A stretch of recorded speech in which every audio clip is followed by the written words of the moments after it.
Quand vous vous réveillez le matin, est-ce que vous pensez aux millions, des millions d'êtres humains qui meurent de faim ou des suites de la faim chaque année?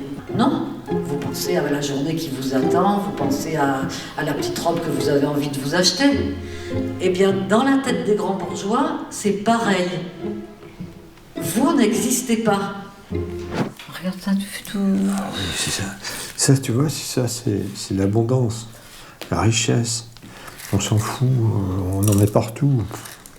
Hein? Ah oui, mais on voit que c'est pas toi la bonne femme qui nettoie après. Vous voulez faire quoi? Moi j'aimerais bien faire la révolution. Mais vous sortez dans la rue, on met les CRS. Regardez les gilets jaunes, comment ils ont été matés. oui. Ça, qu'est-ce que ça a donné? Rien du tout. Il y a eu 2 flics qui sont passés en jugement pour tous les éborgnés, les bras cassés, les doigts coupés ou les trucs. Il n'y a rien. Comme ça. Il faut préserver le business.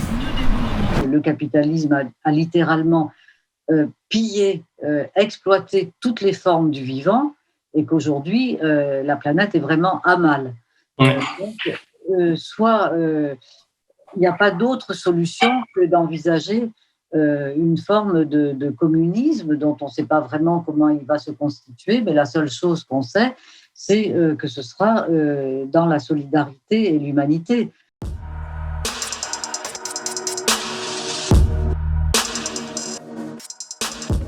En tout cas, je suis bien content de vous avoir tous les deux à l'écran. Ça a pris un peu de temps, quoi. Et puis, je voulais vraiment aller voir le film au cinéma, et puis j'ai pas pu. Donc, je l'ai vu il y a quelques jours sur l'écran. Et évidemment, comme beaucoup de mes amis, j'étais très ému par vous, quoi, par le film, et puis par la narration aussi, la manière dont toi, Basile, tu places ta caméra toujours un peu en retrait, comment tu entres dans l'intimité de ce couple incroyable. Et j'avais trouvé je me suis dit, vous êtes infatigable, quoi. Il y a quelque chose de cet ordre-là. Alors que vous êtes quand même un peu fatigué. Je te regarde, Monique, je me dis, tous les jours, aller en manif, tous les jours, aller dans des... Moi, à mon tout petit niveau, je le fais un petit peu, quoi. Tu sais, aller parler aux gens et tout, mais vous, c'est comme une partie de votre vie, quoi. Il y a quelque chose d'assez beau dans la manière dont vous portez cette révolte et cette parole. Et en même temps, je me demandais comment, Basile, t'allais finir le film, quoi, en me disant, mais c'est quoi le message? Qu'est-ce qui se passe derrière? Et à la fin, le souvenir que j'en ai, c'est ce chauffeur de taxi, là. Il y a comme une note où toi, Monique, en permanence, d'ailleurs, tu crois en la révolution, tu as envie de bouleverser les choses. Il y a plein de moments dans le film, on va y revenir, hein, où tu expliques qu'il y a eu des moments bascules. Par exemple, au moment de ta retraite, ta prise de parole a été beaucoup plus libre, et puis tout ça.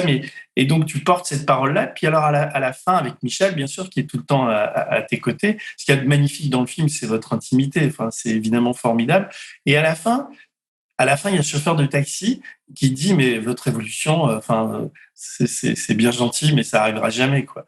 Et donc, on est là, ça se termine pas tout à fait sur cette image-là, mais c'est quand même la dernière idée, quoi.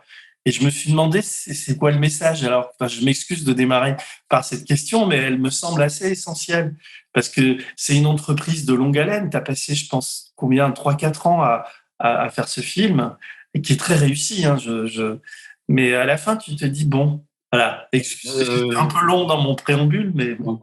Merci beaucoup de ton accueil. Non, on s'est bien posé la question. On savait que cette scène était lourde de sens. Et moi, je fais du documentaire et j'essaye d'être fidèle au réel. Et à la suite de ces dernières années où j'ai suivi Monique, Michel dans leur combat, faire une happy end, ça me paraissait pas être très sérieux. Il y a aussi il y a quelque chose dans cette scène du chauffeur de taxi qui contredit. Donc c'est un travailleur intelligent, on le constate, qui se permet de contredire des chercheurs. Et ça, je trouve ça assez intéressant aussi, que la contradiction vienne de quelqu'un de la rue, voilà. Qui était aussi très important pour moi avec ce film, c'était, comme l'a dit Michel quand il a découvert le film, Michel Pinson, bon, c'est bien, Basile, ton film, c'est sûr, il montre la nécessité d'une révolution. mais il est aussi très bien parce qu'il montre que ça va être compliqué de la faire, la révolution, que c'est du sérieux, en fait. Et donc, qu'il y ait cette contradiction de cet homme un peu résigné qui s'autorise à contredire ce que lui considère comme des idéalistes, ça me paraissait intéressant. Je voulais pas qu'on sorte de la salle en disant on a gagné.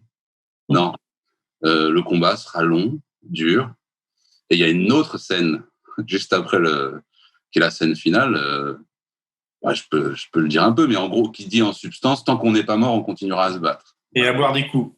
Ça, dans la joie. Ceci dit, le film est d'une grande sobriété. Enfin, à part un moment avec Poutou, on voit qu'il y a 2 bouteilles sur la table. On se dit bon. Monique, alors toi, quand tu l'as vu, est-ce que tu as j'imagine qu'il y a une grande confiance entre vous parce qu'il y a des scènes d'intimité. On est dans votre chambre à coucher. On vous entend parler.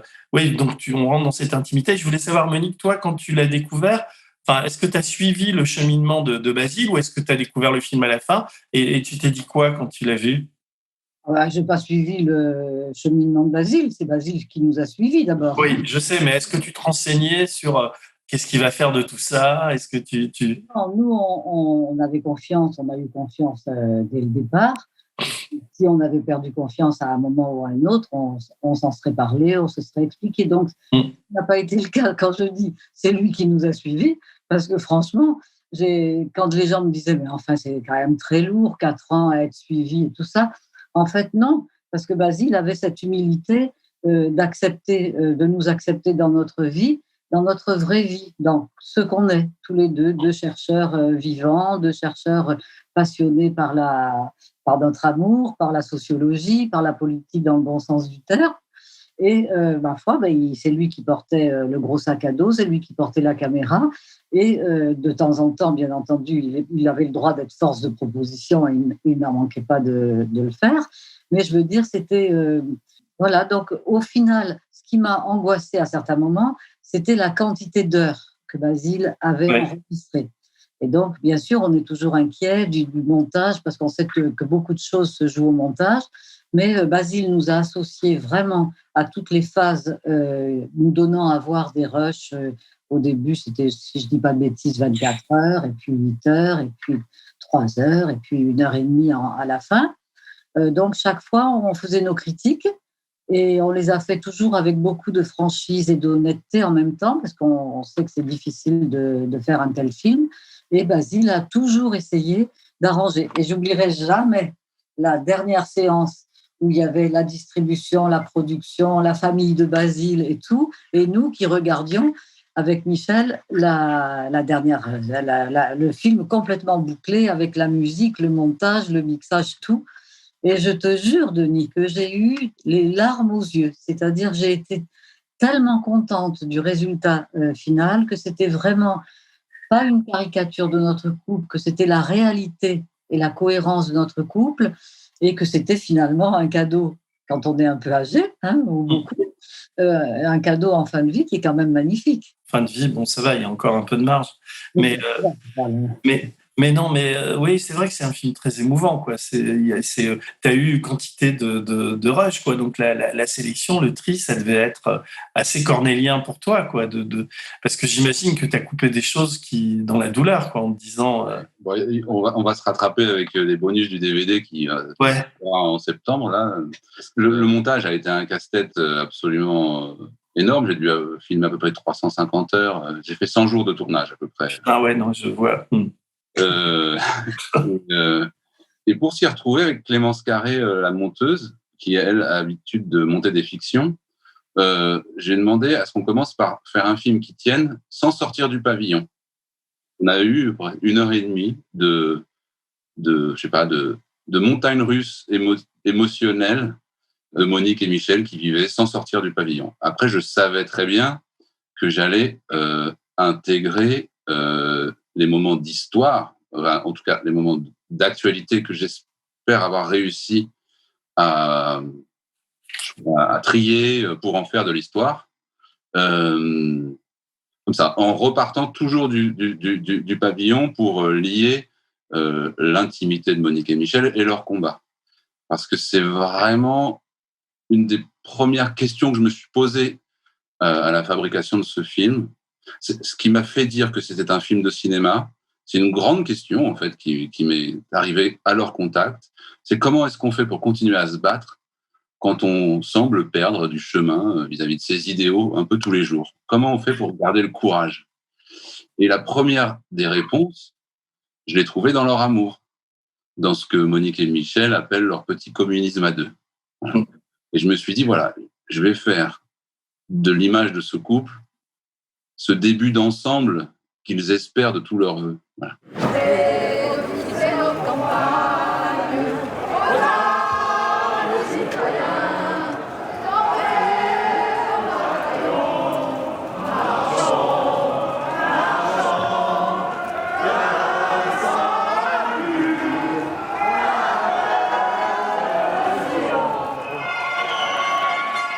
C'est un très beau titre, À demain mon amour.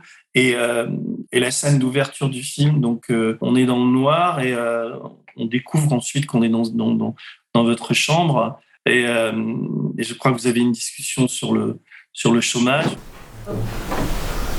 Bon, c'est pas tout ça. Et qui profite la baisse du chômage?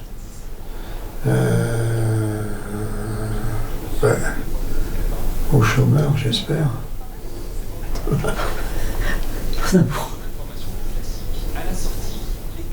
Ça donne toute la tonalité du film, quoi. La scène d'ouverture, elle est donc on se dit on va être dans l'intimité de ce couple, même si on vous connaît pas. Enfin, il y a beaucoup de gens qui vous connaissent. Vous êtes quand même, le mot célèbre est pas bon, mais vous êtes connu, quoi. Dans certains milieux quand même, dans des milieux, on va dire plutôt gauchistes, plutôt. Et ce qu'il y a de bien dans le film, d'ailleurs, c'est que d'ailleurs une des premières séquences, c'est des jeunes étudiants là, quand vous êtes dans les beaux quartiers à Paris et qu'elles découvrent des sandales à 450 balles. Enfin, il y a chaque fois des petites touches comme ça qui donnent au film une comment dire, une vertu politique, quoi. Sarouel, 1370 €. C'est mon salaire quand je fais caissière à Leclerc. 700 €, salaire à mon baron. Bon, c'est un film très politique aussi, c'est-à-dire que c'est à la fois un film qui raconte l'intimité d'un couple très, très, on va dire, particulier, très amoureux, mais aussi très engagé dans le combat. Et en même temps, il y a le combat. Et c'est pour ça qu'on partage toutes vos réflexions, quoi. Et les Gilets jaunes sont très, très présents. D'ailleurs, vous êtes très présents dans les manifestations. Et il y a cette jeune femme qui vous dit, alors j'essaie de me souvenir, elle dit on a raté le combat ou un truc comme ça, puis toi tu la reprends et elle dit le mouvement des Gilets jaunes était une opportunité incroyable. On en aura une comme ça tous les 50 ans et on a été lâché par les syndicats. Et là, tu es un peu déstabilisé par ça. Enfin, je sais pas quel souvenir tu as de cette conversation et qu'est-ce que tu penses de cette réflexion de cette dame? Je pense que ce qu'elle disait était tout à fait juste. Honnêtement, j'ai moi-même, avec Michel et Basile, expérimenté sur place le fait qu'en effet, il n'y a pas eu de convergence des institutions du marché de la contestation sociale, syndicats, partis politiques, qui, en tant que tels, il y avait des militants, bien entendu, mais ils n'ont pas. Le mouvement des Gilets jaunes a été d'emblée suspecté d'antisémitisme, d'extrême droite, enfin bref.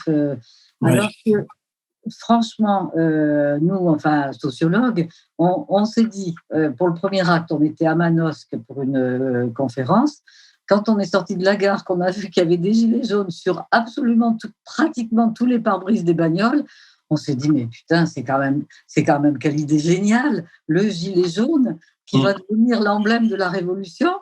Et puis, voilà, et puis on est allé voir avec Basile, donc dès le deuxième acte, qui a été filmé, et c'est le jour où on est dans cette confrontation extraordinaire pour un couple de sociologues qui est quand même les spécialistes de l'oligarchie, de leur mode de vie, de leur mode de reproduction, de fonctionnement, etc., de voir cette confrontation entre les Gilets jaunes ensemble, dans une violence symbolique qui est beaucoup moins violente quand on est à plusieurs que tout seul, dans un face-à-face avec quand même des gens très riches, des gens qui ont beaucoup de pouvoir et de richesse, et une confrontation qui a été vive, mais non violente.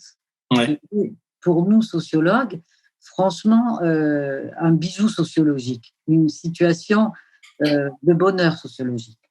Alors moi, pour moi qui suis spectateur du film et qui suis, observateur de ce couple de sociologues, il y a une des nombreuses séquences du film qui m'a vraiment intéressé, c'est ce déjeuner que vous avez dans votre pavillon avec un monsieur qui se prénomme Denis, qui visiblement est quelqu'un de...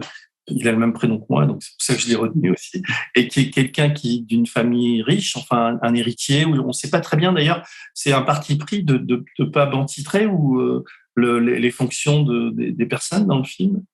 Oui, ça m'intéresse qu'on prenne des personnages d'un documentaire pour ce qu'ils aient à dire, ce qu'ils arrivent à projeter au travers de l'écran, plutôt que ce soit un argument d'autorité qui fasse qu'on les écoute ou non. Après, cette séquence-là est particulière, et je pense qu'on va répondre à deux, Monique et moi, et c'est une séquence, à vrai dire, assez exceptionnelle, puisque ce monsieur, je te laisse dire qui il est. C'est le président du cercle de l'Union interalliée. Ah oui. Qui est franchement le cercle aujourd'hui, en tout cas qui me paraît comme sociologue, le plus important en France, avec des ramifications en Europe et sur la planète capitaliste aujourd'hui mondialisée. Ouais, et donc de faire un déjeuner entre Monique et Michel et le président du cercle de l'Union interalliée, qui ne vient pas en tant que tel, mais en tant qu'ami de Monique et Michel, et ancienne enquêtée. Alors ça, c'est peut-être une autocensure que j'ai produite moi-même, mais je savais que je devrais montrer le film à Denis de Kergorley, et que c'était pas sûr qu'il accepte d'apparaître dedans. Il était venu en tant qu'ami de Monique et Michel, pas en tant que président du cercle. Même si j'aurais eu dans les rushs le moyen de montrer qui il était, je marchais sur des œufs pour être sûr que cette séquence existe. Vous vous souvenez que dans nos conversations antérieures, je vous ai dit que vous étiez quand même radicalisé par rapport à quand je vous avais connu. Je vous disais, mais tout de même, quand vous faisiez un peu de l'exploration dans les châteaux, auprès d'une catégorie sociologique dont vous étiez devenus un petit peu les spécialistes, en fait, il y avait pas mal de bienveillance. Et puis un jour, il y a eu, peut-être que c'était le président des riches, peut-être à ce moment-là, au moment de ce livre-là, là vous êtes devenu assez violent. Là, il n'y avait plus tellement ça rigolait plus tellement. Et donc, je vous avais dit, mais attendez, on peut peut-être nuancer le propos. Il y a quand même riche et riche. Il y a quand même... Bon, d'abord, les écarts de fortune peuvent être énormes, puis ensuite, même les comportements des gens peuvent... Et là, vous m'avez un peu balayé ça du revers de la main en disant non, il y a trop de misère en bas, il y a trop de misère en bas. Donc, finalement, c'est un rejet global. En 2006, on fait les ghettos du Gotha, toujours avec vous. Denis de Kergorley qui fait la conclusion du livre. C'était super. Hein, oui, non, mais alors là, c'était l'idylle. On s'entendait très bien. Et puis, 2007, c'est notre retraite. Donc, si vous voulez, on sort de notre devoir de réserve du CNRS. Ah, ben voilà, ça c'est déjà un début de réponse. Alors maintenant, on peut se lâcher. Grâce à lui, j'ai compris quelque chose, et que tu dis d'ailleurs, parce qu'il te dit à un moment donné que tu étais plutôt bienveillante à son égard et à l'égard des riches. Et c'est aussi un peu pour ça qu'en tant que sociologue, tu as été admise dans ce milieu-là, c'est-à-dire que tu n'y es pas allé avec perfidie en te disant je vais leur voler des informations, etc. Tu as fait un travail sociologique, universitaire. Et puis, il t'a dit, mais après, il y a eu un moment de bascule dans votre vie où on vous a senti, enfin, je schématise, plus méchante, plus agressive, plus intransigeante à notre égard. Et le type se sentait un peu blessé. Et là, tu donnes une clé. Tu dis oui, ce qui a changé, c'est qu'en 2008 ou 2009, je ne sais plus, on a eu notre retraite du CNRS et donc on avait une parole plus libre. Alors, ça veut dire qu'avant, dans les bouquins, dans le truc, tu te restreignais, ou alors après, il y avait comme un relâchement où tu t'es dit je deviens plus politique. Il y a vraiment eu un effet bascule dans votre vie de sociologue, dans votre manière d'écrire, d'appréhender le monde? Moi, en tout cas... je suis mal placée pour répondre vraiment à la question, mais je dis comment nous, on a vécu tout ça. On a senti dès le départ que travailler sur la classe dominante, sur ces dynasties fortunées de la grande bourgeoisie et de la noblesse, était un sujet qui n'avait pas vocation à l'investigation sociologique. Donc, c'était un sujet guère recevable, voire irrecevable par les institutions académiques. Mais comme on s'est dit, on va se mettre à travailler tous les deux ensemble pour faire ça, on s'en est tapé. La première année, on n'a pas eu d'argent pour mener l'enquête, qu'à cela ne tienne. On a décidé d'aller simplement à Neuilly, à 5 km de chez nous, on prenait nos baskets, puis quand on arrivait là-bas, on mettait des petits escarpins, enfin, etc. Donc, on a commencé comme ça. Et puis, l'accueil a été très bon dès le premier livre, parce que là, nous étions tous les deux ensemble, mettant nos qualités dans le pot commun et essayant de mettre les défauts de côté. Et donc, il se trouve que Michel avait une capacité d'écriture très littéraire, très jolie, et qu'il avait déjà mis en œuvre sur des livres sur les ouvriers, mais que là, il a mis en œuvre sur la grande bourgeoisie dans les choix d'un entre-soi résidentiel absolument pur, c'est-à-dire qu'ils sont très, très mobilisés pour protéger leurs précarés. C'est-à-dire qu'ils arrivent à constituer une objectivation de la guerre de classe, de la lutte de classe dans l'espace urbain. Mais toi comme la critique que te fait Denis, ce grand bourgeois, je ne sais pas, de cette bienveillance que tu aurais perdue, est-ce que tu la reçois? Est-ce que tu dis oui, il a raison? Je suis un peu longue dans ma réponse. La bienveillance a toujours existé, y compris après. C'est-à-dire il y a des paradoxes dans les êtres humains. On peut aimer des gens qui sont sympathiques et qui ne font pas partie de votre milieu et que même on dénonce en tant qu'anticapitaliste, pour faire court. Et puis, même, il peut y avoir des communistes qu'on ne trouve pas sympas du tout. Ben oui. Il y a des paradoxes comme ça. Et nous, comme on travaillait toujours en couple, du coup, on peut se parler. Et le simple fait de se parler fait qu'on peut assumer un paradoxe. Et donc, Denis de Kergorlet, voilà. Et donc, pour répondre, non, notre attitude a bien été constante. La seule chose qui a changé, c'est qu'on s'est autorisé à intégrer, comme je le dis à Denis de Kergorlet, le champ politique et le champ économique, qu'il était hors de question, franchement, de faire en tant que chercheur au CNRS. Monique et Michel, dans leur livre, ne parlaient que très peu de l'argent de la bourgeoisie. Voilà. Nous, c'était de l'argent chic. C'était les monuments, les châteaux classés monuments historiques. C'était la transmission réussie des héritages. C'était que l'argent qui les légitimait encore une fois de plus. Non, mais je trouve que la séquence est forte parce que on voit bien qu'il n'y a pas de manichéisme là et que cette personne est intelligente et que bon. Et ça crée sans doute du doute pour les gens qui sont sur la lutte des classes, qui sont très manichéens dans leur combat politique. Ça peut être déstabilisant et tant mieux, quoi. Enfin, c'est ça qui. Et alors, on en apprend aussi pas mal sur votre couple, sur votre manière de travailler. Donc, j'ai découvert que toi, en fait, tu parles à ton ordinateur et il écrit à ta place. Et j'ai découvert aussi que Michel dit que tu écris comme une patate, quoi. Quand même, il y va fort, là. Les coûts et les charges, je suppose que vous voyez déjà la différence entre la petite là et le grand là. C'est comme ça, elle écrit comme une patate, mais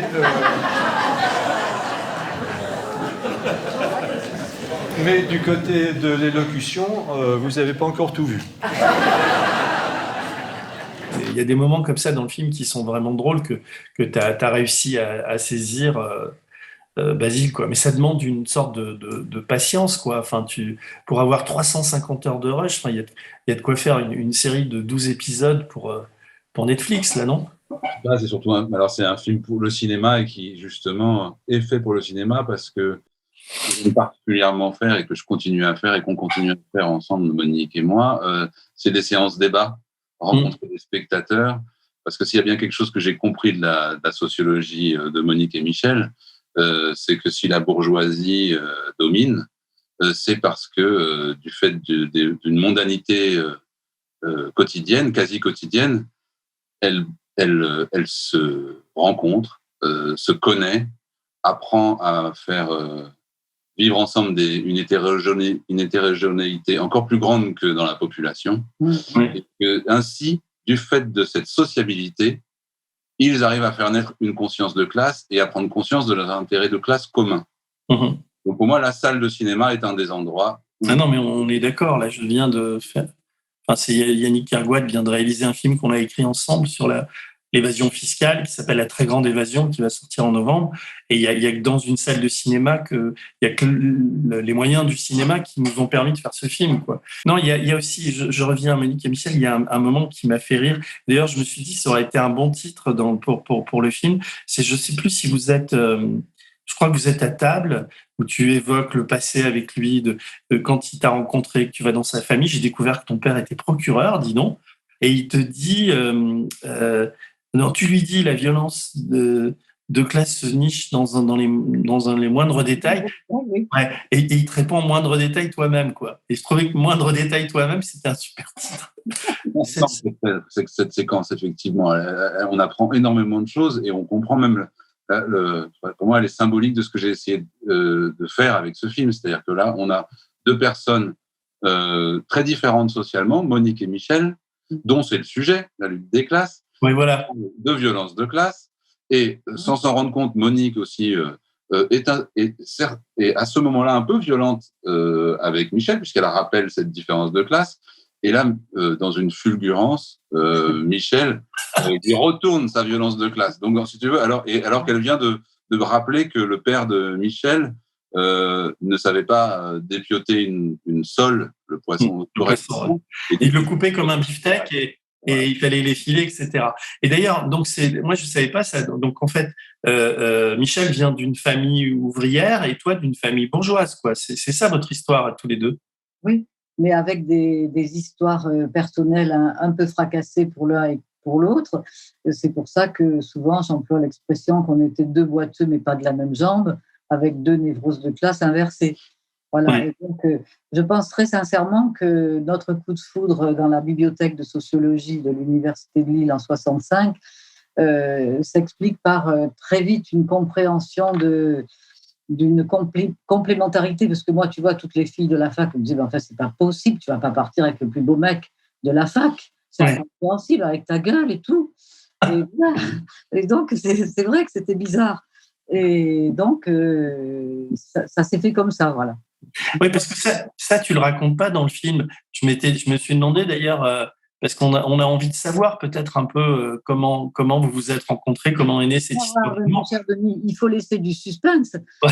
Figure-toi que simultanément, nous avons sorti nos mémoires, Michel et moi, aux éditions La Découverte, comme d'habitude, et Notre vie chez les riches, et où tout ça est pour la première fois décortiqué. C'est-à-dire où nous avons, dans ce livre, je parle de mon père, je parle de ce qui se passait à la maison, de pourquoi j'ai cette boule au ventre qui me pousse encore à 76 ans à travailler tous les matins, à écrire, à toujours poursuivre le combat contre cette oligarchie qui nous mène la guerre.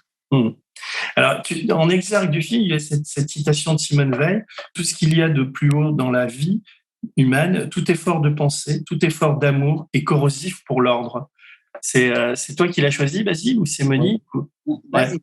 Ouais. Et pourquoi tu as choisi cette citation? Je trouvais... c'est donc Simone Veil avec un W. Hein, effort de pensée, tout ce qu'il y a de plus haut dans la vie humaine. Ouais, effort de pensée, c'est ce que essayent de faire Monique et Michel. Effort d'amour, pour un couple aussi dépareillé. Corrosif pour l'ordre, oui, c'est ce qu'ils essayent d'être. Monique et Michel, ils ont conscience qu'ils ont une opinion et qu'ils ne détiennent pas la vérité, mais ils ont alimenté leur discipline pendant des décennies. Il y a corrosif, que j'aime bien comme mot, c'est pas genre renversé, c'est-à-dire... et donc là, il y a cette notion du temps long, du travail sur le temps long que je ressens dans cette citation. Et ça, c'est vraiment la première réponse de la solidité, de l'endurance de Monique et Michel. Je l'ai trouvé dans leur amour et à leur contact et en les suivant auprès des camarades, enfin auprès de leurs camarades. Par exemple, c'est Monique et Michel qui m'ont emmené pour la première fois à la fête de l'UMA. J'avais jamais été à la fête de l'UMA. Et j'ai compris que la puissance existentielle de Monique et Michel tenait aussi du fait qu'ils appartenaient à une tradition de la lutte. Une tradition de la lutte, des gens qui luttent, qui ont conscience que des combats ont commencé avant eux. Ils sont, le temps de leur vie, des passeurs. Ils entretiennent la flamme de leurs idéaux et en espérant bien que les combats continueront après eux. D'où ce titre en entier, tu vois, « À demain, mon amour ». Voilà. C'est deux choses que j'ai vraiment compris en les observant pendant ces 4 longues années. D'ailleurs, c'est une des scènes du début du film qui est une scène de transmission. C'est quand vous rencontrez ces lycéens et t'arrives très bien à leur parler, quoi. Et d'ailleurs, je connais quelqu'un qui plus âgé que toi, qui était Anne Beaumanoir. Tu vois qui est Anne Beaumanoir?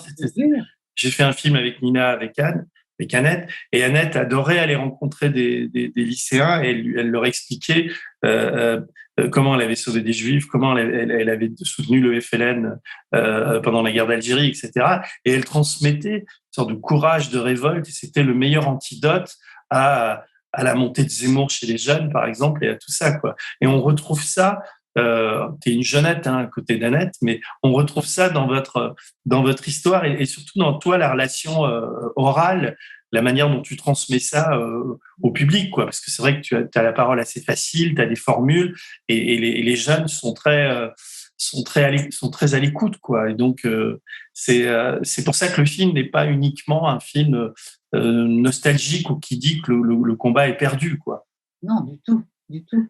Parce que le fait que Basile nous ait suivis avec nos corps, avec nos sacs à dos, avec les bons moments où on boit un coup, où on retrouve des amis, on retrouve des camarades.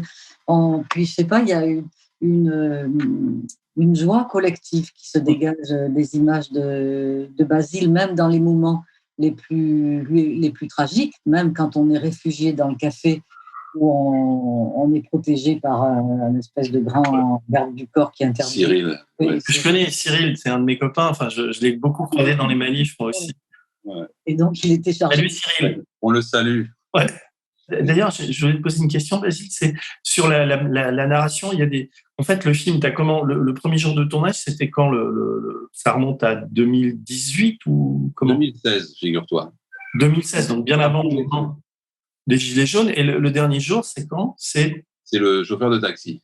Ouais, c'est-à-dire, c'était quand là? C'est 2020. À la suite de la manifestation des soignants du 16 juin 2020, à la sortie du grand confinement. Pour la parenthèse Gilets jaunes qui a lieu dans le film, ça commence à l'acte 2.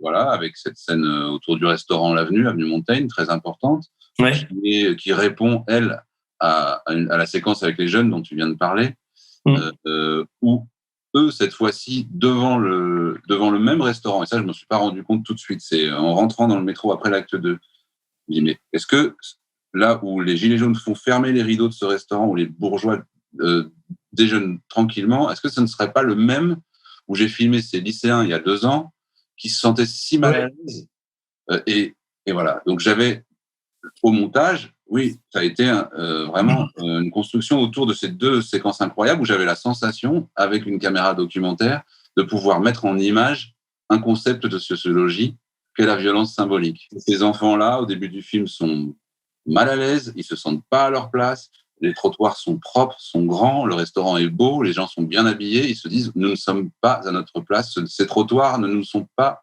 autorisés ». Et 2 ans plus tard, dans la vie, en suivant Monique et Michel, je me retrouve devant le même restaurant. Et là, cette fois-ci, les Gilets jaunes, qui, comme les lycéens, regardent le prix d'une bouteille de champagne atterrée par les 500 € qu'elle peut coûter, décident cette fois de ne pas baisser les yeux et se mettre debout, le restaurant et font fermer les rideaux.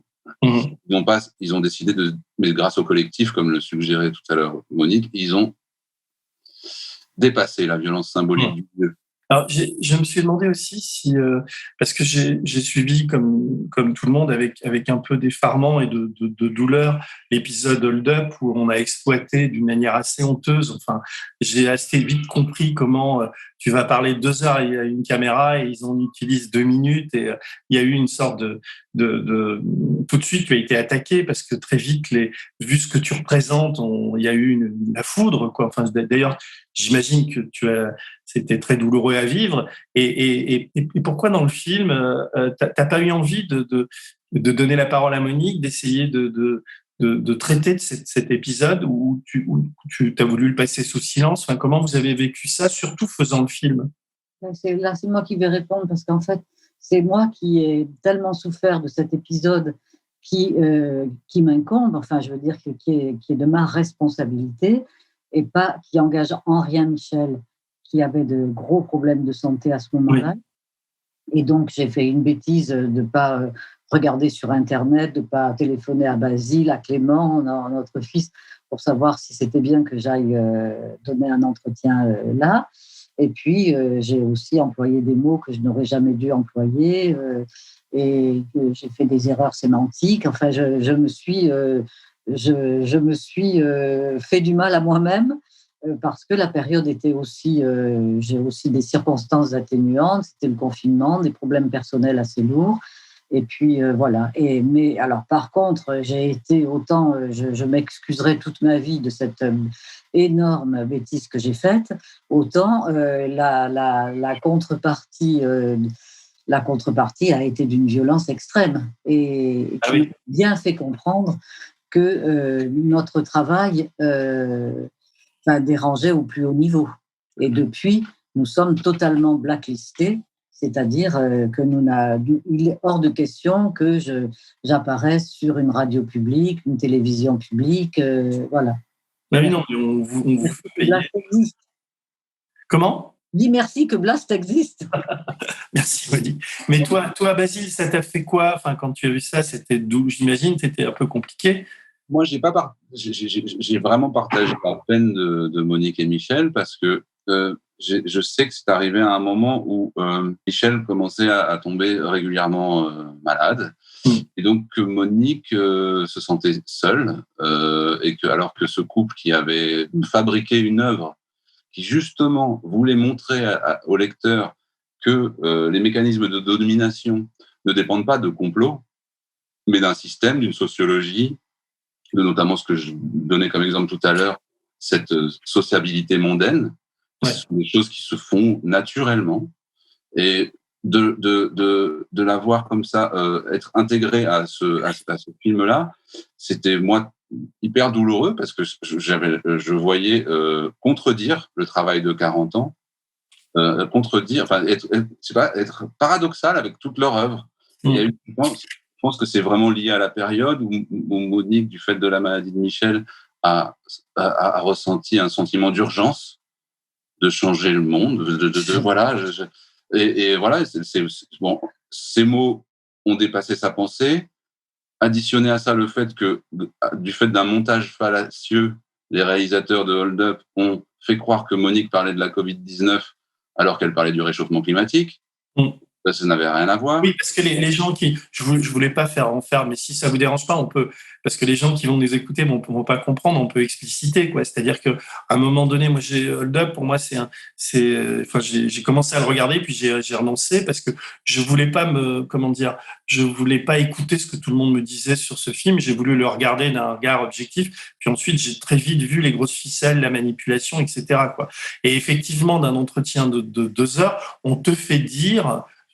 J'ai même plus le souvenir précis que, en gros, le Covid. Enfin, tu me dis que engueule-moi si je me trompe, hein, et Basile aussi. Mais on te fait dire que une sorte de complot mondial où le Covid aurait été créé pour éliminer les pauvres. Alors que Là, c'est le montage est frauduleux, comme l'a dit Basile. Là, je parle du dérèglement climatique. oui, alors que toi, tu voulais parler effectivement du dérèglement climatique, du réchauffement de la planète, et les premières victimes seront évidemment les pauvres et pas les riches, puisque c'était ça. Et là, il y a quelque chose effectivement d'insupportable, quoi. Et toi, tu le découvres le jour où le film sort, quoi. Puis après, t'as plus c'est vrai que tu utilises des mots forts comme génocide ou des choses comme ça qui sont à utiliser avec parcimonie. Ça, j'ai reconnu que c'était une grave erreur. Ouais, je sais, mais donc on n'a pas, comment je veux dire, les gens qui... Et le film est là pour complètement, si tant est que ce soit besoin de te réhabiliter. Enfin, les gens qui voient le film, en personne, moi, j'ai jamais eu de doute, si tu veux, sur... Quand j'ai vu ça, j'étais effondré, quoi, pour toi, quoi. Je me suis dit, mais qu'est-ce que c'est encore que ce truc? Mais enfin, bon, t'as dû te dire, Basile, ça fait 5 ans que je travaille, il y a ce shitstorm qui sort, et ça met peut-être en danger l'équilibre ou tout le travail qu'on a fait, quoi. Alors, c'est pour ça peut-être qu'il y a eu une gestion du temps différente, que vous avez pris le temps de le sortir, et qu'aujourd'hui, il arrive presque vierge de cette histoire, quoi. À vrai dire, non, on sait que cet épisode Hold Up a fait du mal au film, à la vie du film, à sa vie en salle notamment, parce qu'il y a par exemple des partenariats qu'on n'a pas pu monter, des choses comme ça, mais à vrai dire, c'est justement la force d'un film de cinéma, c'est que la vie de ce film sera longue. Les gens, l'information que tu veux bien nous aider à diffuser du fait que Monique regrette ses propos, et ben elle va faire son chemin. Donc le film. Oui, et puis surtout là, le film de Basile, c'était vraiment un film sur notre couple. Et moi, j'allais pas demander à Michel de partager ma bêtise. Donc c'était normal que dans nos mémoires publiées à la découverte, dans le film de Basile, je ne veuille pas mettre Michel en difficulté. Il n'a pas besoin de ça en ce moment. Et donc, c'est mon humanité, ma solidarité explique. Et j'ai vu d'ailleurs, il y a où tu continues à écrire avec ton grand carnet, là, tu prends des notes, etc. Ça veut dire que tu prépares un autre bouquin ou c'était des notes qui étaient destinées au bouquin qui sort à la découverte? Je ne prends pas des notes pour un livre précis en général. Je profite d'une situation pour tout noter et engranger. Et puis après, sort ce qui sort. C'est un film, un documentaire, une bande dessinée, un jeu de société. Oui, je sais, on y joue à ton jeu. Voilà, c'est ce qui nous est proposé par les éditeurs, ce qu'on a envie de faire. Donc, oui, non, il faut s'attendre à de nouvelles nouvelles. Alors, depuis le film, il s'est quand même passé une bricole, c'est la réélection d'Emmanuel Macron, et puis aussi l'émergence de ce mouvement autour de Jean-Luc Mélenchon. Comment tu analyses ça? Comment tu vois ça? Est-ce que c'est un signe d'espoir ou de désespoir? Enfin, comment tu vis cette situation? Je dirais que là, il y a un petit espoir par rapport à un accord des différentes forces de gauche qui s'unissent. Est-ce que c'est un accord purement électoral qui explosera après les élections législatives? Je ne suis pas capable de le dire. Mais si tu veux, comme sociologue, dès qu'il y a un tout petit peu d'union, dès qu'il y a quelque chose qui a l'air de ressembler à de la solidarité et à une politique moins politicienne, mais j'en suis pas sûre non plus, c'est bon et on soutient. Et j'ai par exemple accepté d'être membre du Parlement de la nouvelle Union populaire présidée par Aurélie Trouvé. Et comment dire, cette assemblée, elle a une durée de vie limitée ou elle continue? Ah ben écoute, pour l'instant, elle a été créée hier, je peux vraiment rien te dire. Ah, hier? Mais ah non, je croyais que c'était ce Parlement il y avait Gassio, il y avait tout ça qui existait préalablement à la campagne de Jean-Luc Mélenchon. C'est autre chose alors? Autre chose, là, c'est un espèce de Parlement composé d'intellectuels, de citoyens, de membres d'associations, de syndicats, qui est présidé par Aurélie Trouvé et qui va animer, qui anime, puisque ça a commencé dès hier soir, qui a le projet d'animer ensemble avec chacun qui apporte sa petite pierre à l'édifice des réflexions, sociologues, économistes, politologues, militants qui ont été sélectionnés, je ne sais pas sur quelle base. Et voilà, donc j'essaye, quand ça me paraît juste, j'essaye de m'engager. Et là, tu t'es engagé, tu as appelé à voter pour Mélenchon ou pour Poutou? Je ne suis pas du tout engagée au niveau des présidentielles parce que, d'abord, comment dire, je suis tellement critique vis-à-vis de ce système électoral que là, franchement, je n'ai plus du tout envie de m'y engager. Là, il y a un petit espoir. Je me suis dit, ma fille, il faut vas-y, quand il y a un petit espoir, on Excusez-moi, mais à propos des... Moi, j'ai justement fabriqué ce film en respectant le travail et même la manière dont Monique et Michel ont vécu ce quinquennat précédent avec une violence crescendo qu'on retrouve dans le montage. On commence par parler de violence symbolique, ensuite il y a cette séquence avec l'économiste au café qui est violence fiscale, violence brutale de l'État pendant les gilets jaunes, une violence moi que j'ai ressentie très fortement pendant le confinement et à la sortie du confinement où tout le monde naïvement pensait que sans lutter un monde d'après allait naître, alors que moi je venais de suivre 2 combattants pendant 4 ans, de voir sur les réseaux sociaux les gens imaginer que le monde allait changer comme par magie, c'était une violence aussi à vivre, et puis de voir que ces soignants, juste avant, donc le chauffeur de taxi dont on parlait au début, accompagne Monique et Michel de la manif des soignants du 16 novembre 2020, à la sortie du confinement. Du 16 juin. Oui, du 16 juin, 2020. Et donc, on nous avait autorisé, même incité à applaudir les soignants. Eux, ce jour-là, ne sont pas spécialement revendicatifs, mais parades dans la ville de Paris, et massés, place des Invalides, gazés. Voilà, c'était pour moi le climax de la violence de ce film. Voilà. Et pour revenir à la question, excuse-moi des parenthèses, ce film, je l'ai fait pour qu'on tienne le coup malgré les déceptions politiques, malgré les défaites syndicales, malgré la violence brutale qui vont pouvoir à nouveau faire taire des mouvements sociaux. C'est à demain, mon amour. C'est vraiment... on continuera. Enfin, je veux dire, il y aura des hauts, des bas, des hauts, des bas. Le balancier de l'histoire aujourd'hui n'est pas à notre avantage. Et Monique et Michel, eux, au long de leur vie, auront fait résister cette petite flamme. Annette, et d'ailleurs, je vais te faire un cadeau bientôt à toi. Je vais vous faire un cadeau à toi et Nina. C'est le dîner que j'ai filmé entre Annette Bonanoir et Monique et Michel Pinson-Charlot sur le plateau des Glières. Donc, oui, je me souviens, c'était génial. Il y avait mon fils aussi. On avait dîné tous ensemble, c'est là qu'on s'est rencontrés. Vous avez un autre soir dîné, filmé Annette, Monique et Michel dîner tous les 3. Où d'ailleurs Annette avait adoubé Monique et Michel comme résistants. Annette qui est partie il y a 2 mois. Là, donc on va faire une projection du film à Paris avec sa fille, enfin sa petite fille, pardon. Non, parce que j'ai déjà vu ce film, il est superbe. Ouais, merci. À un moment donné, d'ailleurs, on parlait de la manif des Gilets jaunes. J'ai le sentiment que vous aviez peur, physiquement peur aussi, puisque plus toi que Michel, d'ailleurs, tu dis viens, on va. Et il y a un moment, je ne sais plus si c'est toi ou quelqu'un qui dit un éborgné, c'est 2000 personnes qui vont rentrer à la maison, quoi. Là, on n'est plus très nombreux. Hein. Il y a eu tellement de répression que. Je sais bien. On est attendus, ils sont rodés, les forces de l'ordre sont rodées, ils sont ultra violents. On a tous un peu des chocs post-traumatiques de certaines manifs où c'était vraiment affreux, quoi.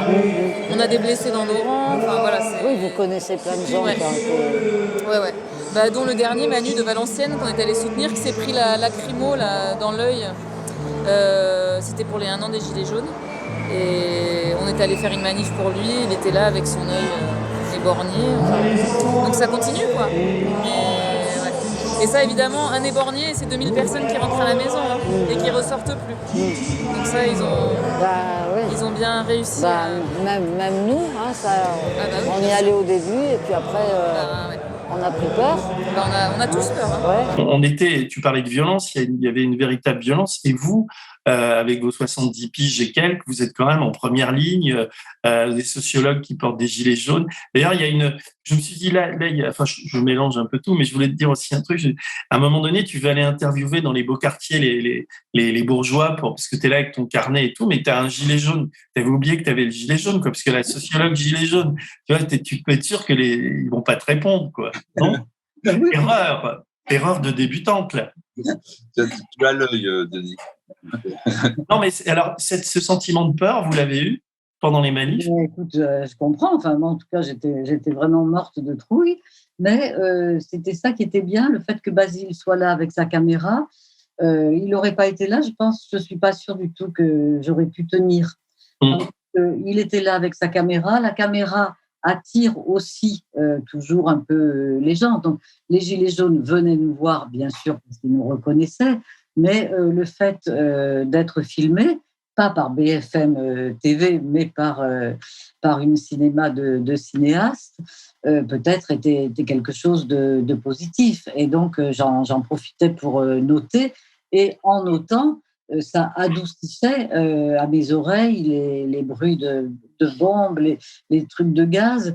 Mais je me faisais du souci pour Michel, qui, lui, était plutôt dans cette disposition de ça y est, je suis en train de vivre la révolution et elle ne va pas m'emmerder à faire descendre des barricades, à que je rentre dans un café alors que je n'ai pas envie de rentrer dans le café.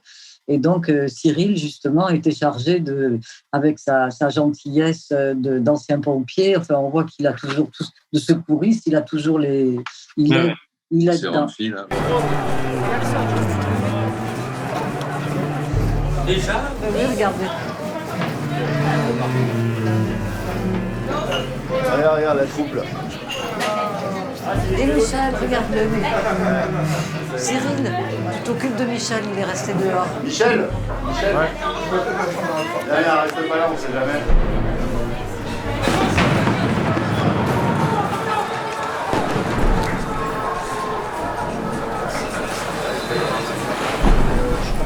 Je voudrais revenir sur le mouvement des Gilets jaunes. C'est une de mes dernières questions. C'est est-ce que c'est sans lendemain, ça? Est-ce que, comme la jeune femme qui te dit on a loupé la marche, c'est trop tard, ou est-ce que la braise est encore chaude? Comment tu analyses ça, toi? Moi, je suis pas prophète. Hein. Je peux proposer des analyses sociologiques qui vont toutes dans le même sens. La violence de classe s'aggrave de mois en mois, se complexifie sur les plans géopolitiques avec le dérèglement climatique, la course aux matières premières pour assurer la transition écologique, plus pour les pays riches que pour les pays pauvres, les inégalités qui sont devenues abyssales, qui se sont aggravées d'une façon incroyable pendant le confinement, avec 30% d'augmentation en une seule année, l'année du confinement, pour les 500 plus grandes fortunes de France, avec des dividendes qui ont été versés grâce à la planche à billets de la BCE, qui a payé les dividendes pour que le capitalisme ne s'écroule pas. Donc, tous les voyants sont au vert pour nos idées de partage d'une société plus juste, plus humaine, et en dehors du capitalisme, parce que ça, je pense que c'est incompatible avec la survie de l'humanité, puisque le capitalisme a littéralement pillé, exploité toutes les formes du vivant, et qu'aujourd'hui, la planète est vraiment à mal. Donc, soit il n'y a pas d'autre solution que d'envisager une forme de communisme dont on ne sait pas vraiment comment il va se constituer, mais la seule chose qu'on sait, c'est que ce sera dans la solidarité et l'humanité.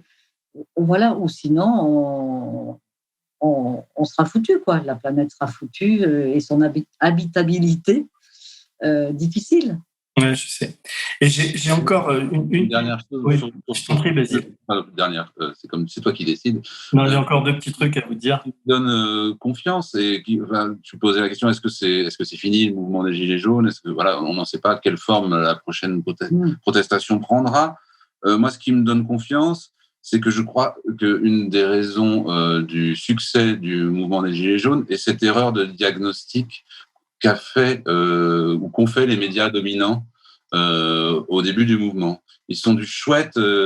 Il y a des gens qui vont pouvoir alimenter cette pensée anti-taxe, anti-écolo.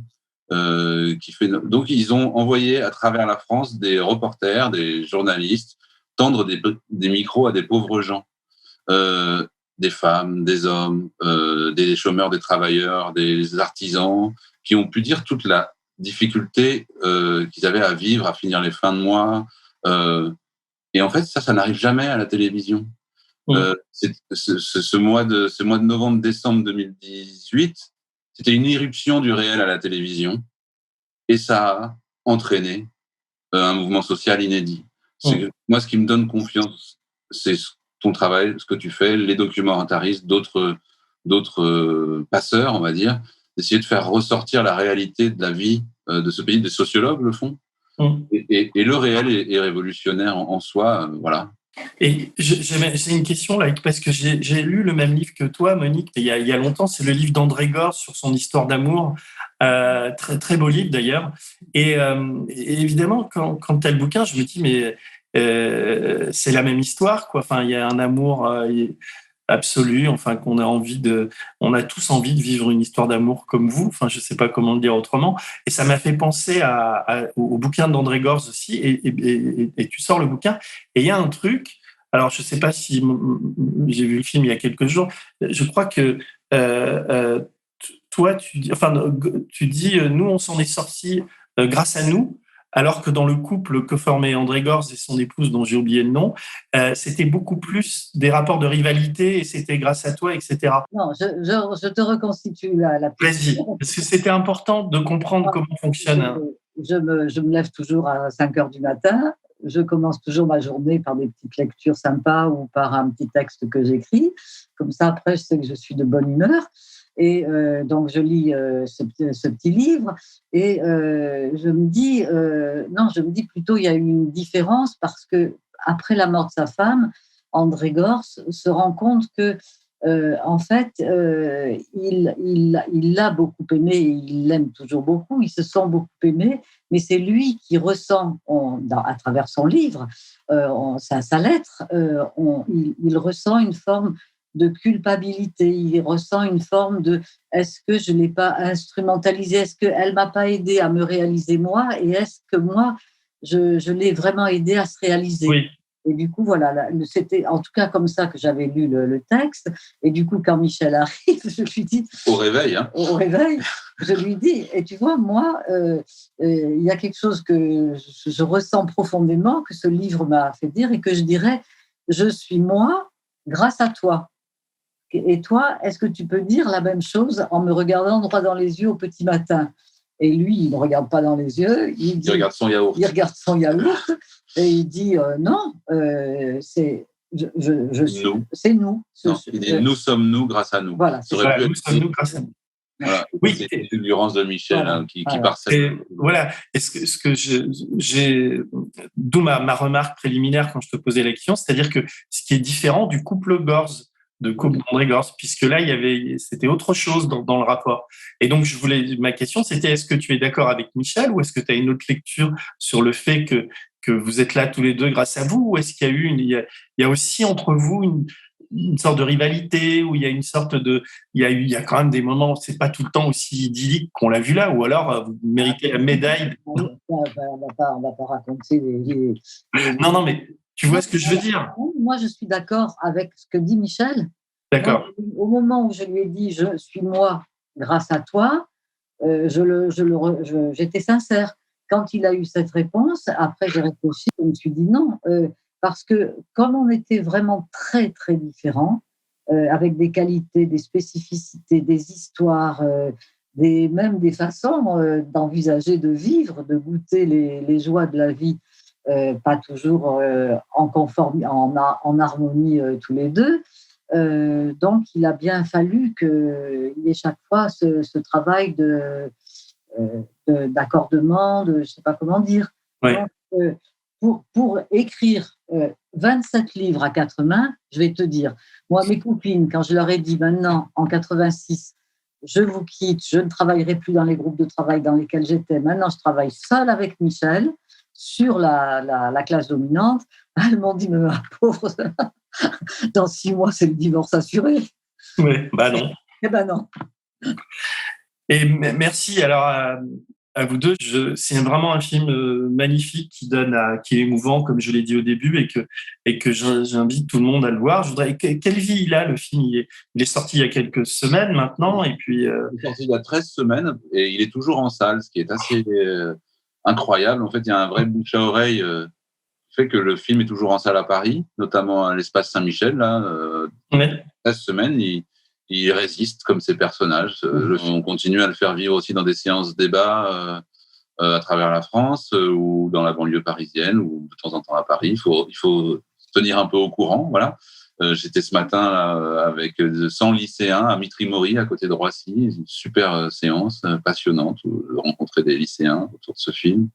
Mais voilà, il a et je suis vraiment heureux maintenant, son autonomie, le film. Et alors que peu de médias en ont parlé.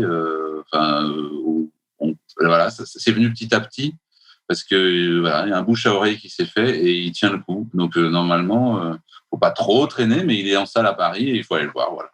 D'accord. On va. Je suis ravi et merci de cet entretien, quoi, et puis je suis content de t'avoir revu, Monique, et embrasse Michel pour moi. Et puis Basile, longue vie au film, quoi.